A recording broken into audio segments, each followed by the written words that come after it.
The Imperial Citadel of Huế was built in 1804 and served as the political and ceremonial center of the Nguyễn Dynasty for more than a century. Enclosed by massive brick walls and a defensive moat, it once housed the forbidden Purple City, royal residences, and administrative halls. Much of the complex was damaged during the 1968 Battle of Huế, but ongoing restoration has brought key structures like the Nhơn Gate, Tai Hoa Palace, and the royal temples back to life. Join us as we walk through the site today, which offers us a direct look into Vietnam's last imperial capital and its UNESCO-recognized heritage. From above, the scale of Hué's imperial citadel becomes unmistakable. Seen from the air, the symmetry, defensive layout, and surviving palace structures reveal the full grandeur of Vietnam's last imperial capital.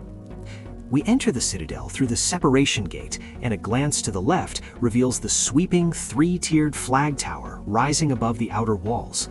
As we continue inside, we pass a covered pavilion holding 5 great cannons. Cast under Emperor Gia Long, each one is named for a classical element: metal, wood, water, fire, and earth, symbolizing the forces that once protected the imperial capital. Walking toward the Meridian Gate, the scale of the imperial entrance becomes impossible to miss. Completed in 1833 under Emperor Minh Mang, this was the grand southern gateway reserved for royal processions and major state ceremonies. Its 5 entrances reflected strict court hierarchy. Only the emperor could pass through the central arch. Standing before it today, with its layered terraces and watchtowers, you're looking at the ceremonial threshold to the entire Nguyen imperial world. As we draw closer, the building's full grandeur unfolds. Layer upon layer of carvings crowd its surface, each one cut with remarkable precision. The colored inlays catch the light as we move, revealing patterns and motifs that speak to the craftsmanship of the imperial court. The closer we get, the more its magnificence becomes undeniable. Along the roofline, the craftsmanship becomes even more striking. Dragons coil along the ridges, symbols of imperial power and protection, while elegant birds, often phoenixes, represent renewal and harmony. Between them, geometric and symmetrical patterns fill the gaps, creating a balanced visual rhythm that ties the entire structure together. From the first floor of the Meridian Gate, the view opens toward a small gallery where a detailed scale model of the entire citadel is displayed, laying out the imperial city in miniature. On this same level, you'll also find a ceremonial drum and a massive bronze bell, symbols of authority and ritual that once marked important moments within the royal compound.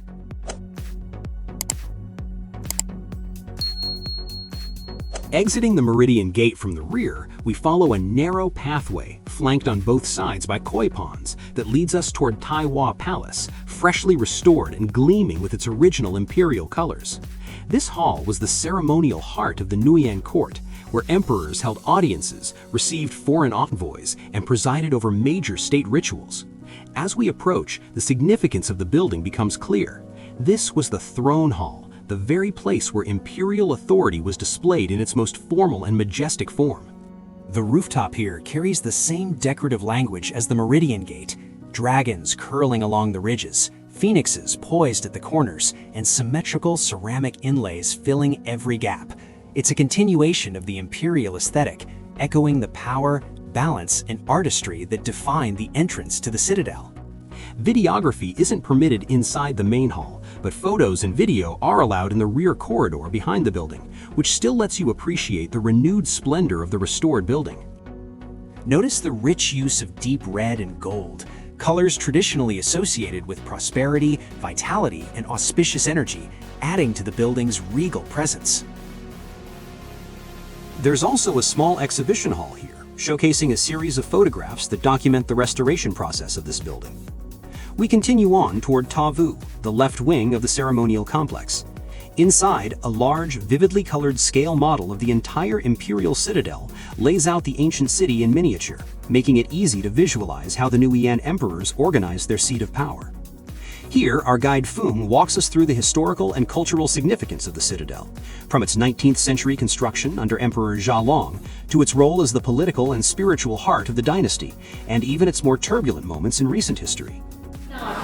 Damaged because of an election or amendments after the war. We bought our tickets here. As we approach the Hiển Lim Pavilion Gate, two Vietnamese unicorns, Nai, stand guard at the entrance. Unlike the Western unicorn, the Nai is a traditional guardian creature in Vietnamese culture, symbolizing loyalty, vigilance, and the power to ward off harmful spirits. Their presence marks this threshold as a protected, ceremonial space.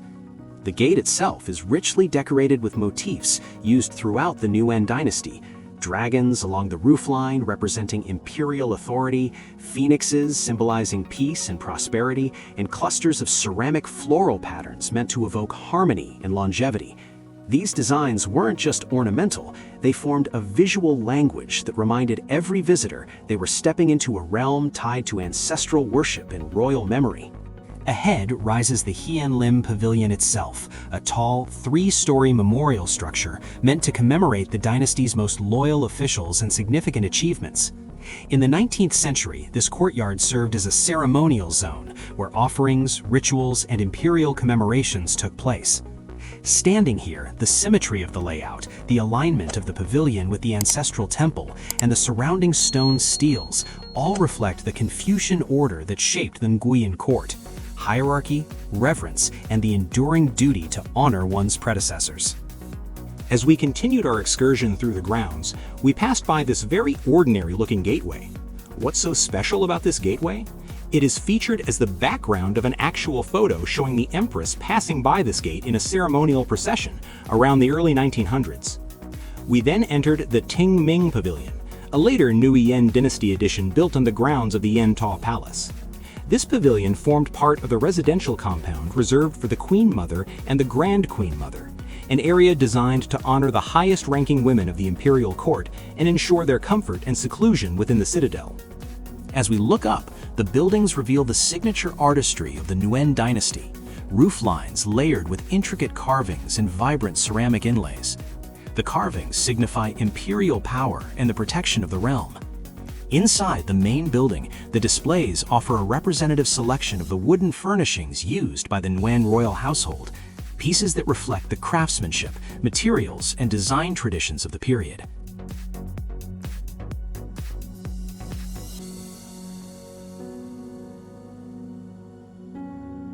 Displayed here is a traditional rickshaw once used within the imperial household. Its lacquered frame, curved handles, and cushioned seat reflect the refined craftsmanship of the late Nguyen dynasty. This ornate palanquin once carried the royal women of the Nguyen court. Its lacquered frame, carved panels, and embroidered canopy reflect the refined craftsmanship reserved for the highest ranks of the palace. Carried by attendants, it allowed the Queen Mother or imperial consorts to travel through the citadel with dignity and privacy, a hallmark of the courtly life in the final Vietnamese dynasty. Our final stop of the day is, to me, the true crown jewel of the modern citadel. This entire building was reduced to rubble during the Vietnam War. Nothing but fragments and memories remained. But using surviving architectural plans and old black and white photographs, artisans and historians have brought it back to life with astonishing precision.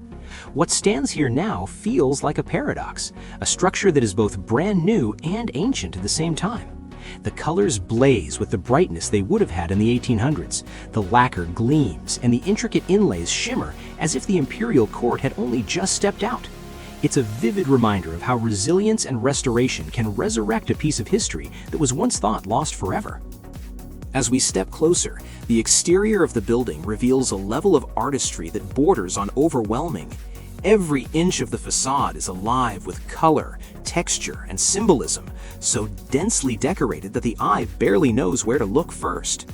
What looks effortless from a distance is, in truth, the result of an astonishing amount of painstaking human labor.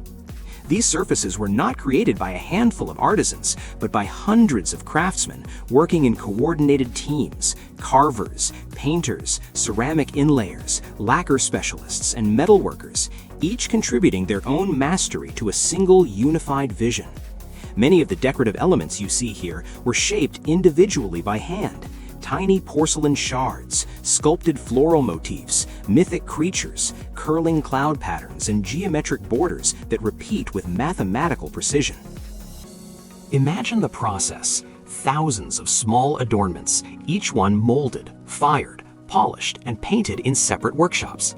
Then, piece by piece, they were carried to the site and installed like a monumental three-dimensional mosaic. The density is staggering. No blank spaces, no resting points. Every surface is layered with meaning, from protective guardian figures to auspicious symbols meant to invite prosperity, longevity, and harmony. What makes it even more extraordinary is how these decorations echo the craftsmanship of earlier centuries.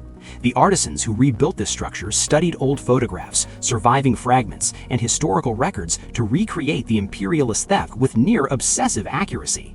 The result is a facade that feels both ancient and newly awakened. The colors are bold and saturated, the lacquer gleams under the sun, and the inlays catch the light like scattered jewels. Standing before it, you can almost sense the collective effort behind it all. The countless hands, the long hours, the generational knowledge passed down through families of craftsmen. This building isn't just decorated, it's encrusted with devotion, skill, and cultural memory. It's a testament to what can be achieved when artistry becomes a shared mission across time. The level of artistry inside mirrors the magnificence of the exterior with the same devotion and precision. Here, you step into what would have been a royal drawing room, furnished with the elegant, regal chairs reserved for members of the imperial family. The craftsmanship is just as intricate as what adorns the facade. Carved wood, lacquered finishes, and decorative motifs that echo the imperial aesthetic in both form and symbolism. It's a space that feels intimate yet ceremonial, a reminder that the same hands and traditions that shaped the outside also breathed life into the rooms where the royal family once gathered.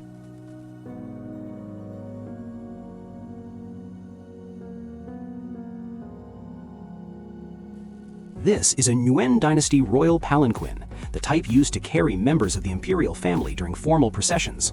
The gilded carvings, lacquered red poles, lion head finials, and yellow ceremonial drapery are all characteristic of high-status transport reserved for emperors, empresses, and princes.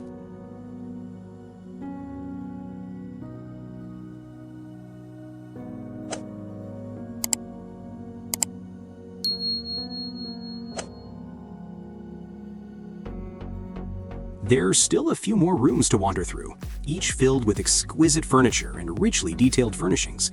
And as we ended our visit, we passed a small ensemble of traditional musicians, a final touch of living heritage.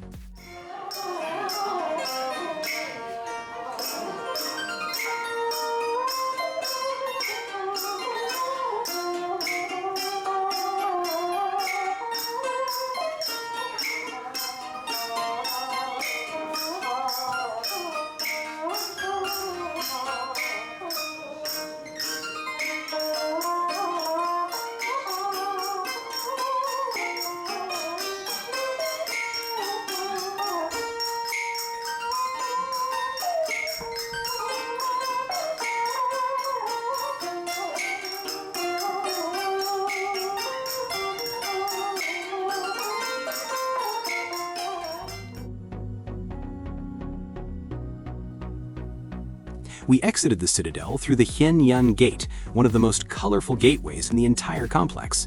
Even without restoration and covered in moss, its colors were still striking. Just outside, we gathered for a final group photo to mark our visit to this remarkable palace.